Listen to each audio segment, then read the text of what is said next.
చంద్రబాబు, పవన్ కళ్యాణ్ తమ పార్టీలకు సంబంధించి, తమ పార్టీలో ఉన్న రాజకీయ నిరుద్యోగులకు సంబంధించి కీలక నిర్ణయమే తీసుకుంటున్నారు. ఎందుకంటే మరొక ఏడాదిలో అలా ప్రధానంగా ఈ మున్సిపల్ కార్పొరేషన్ ఎన్నికలు జరగబోతున్నాయి. వీటిలో ఎన్నికల్లో అంటే ఎందుకంటే వీటికి ఎన్నికలు జరిగి దాదాపు 4 ఏళ్ళు అవుతుంది. ప్రస్తుతం ఖాళీలు ఉన్న స్థానాలకు ఆల్రెడీ ఉప ఎన్నికలు జరిగినాయి కదా మొన్న.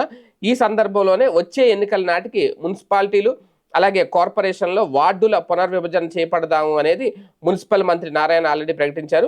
నెల్లూరులో డిప్యూటీ మేయర్గా టీడీపీ నేతను గెలిపించుకున్న తర్వాత నిర్వహించిన సమావేశంలో మంత్రి సూచనప్రాయంగా వార్డుల విభజనపై ఒక ప్రకటన చేశారట. మున్సిపాలిటీలో ఓటర్ల ప్రాతిపదికన వార్డులు విభజిస్తారు. అయితే ఈ వార్డుల విభజన ఒక్కో మున్సిపాలిటీలో ఒక్కలా ఉంటుంది. కొన్ని చోట్ల 2000 ఓట్లకే ఒక వార్డు ఏర్పాటు చేస్తే మరికొన్ని చోట్ల 3-4 వేలకు ఒక వార్డు ఉంటుంది. అయితే ప్రస్తుతం ప్రభుత్వం రాష్ట్ర వ్యాప్తంగా ఒకే విధానంలో వార్డుల విభజన ఉండాలనే ప్రతిపాదన పరిశీలిస్తోంది అనేది.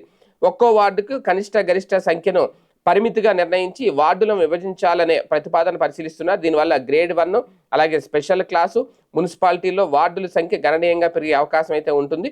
మున్సిపాలిటీల్లో వార్డుల సంఖ్య పెరిగితే రాజకీయంగా తమకు మేలు జరుగుతుందని కూటమి ప్రభుత్వం భావిస్తోంది.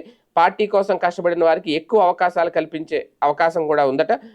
ఏది ఏమైనా ఇప్పుడు ఆశించిన వాళ్ళందరికీ పదవులు దక్కుతాయి. ఎందుకంటే ఎలక్షన్లో ఇంతకుముందు గతంలో మరి తెలుగుదేశం పార్టీ హయాంలో ఈ స్థానిక సంస్థల ఎన్నికల విషయంలో కొంత అలసత్వం చూపించారు అప్పట్లో.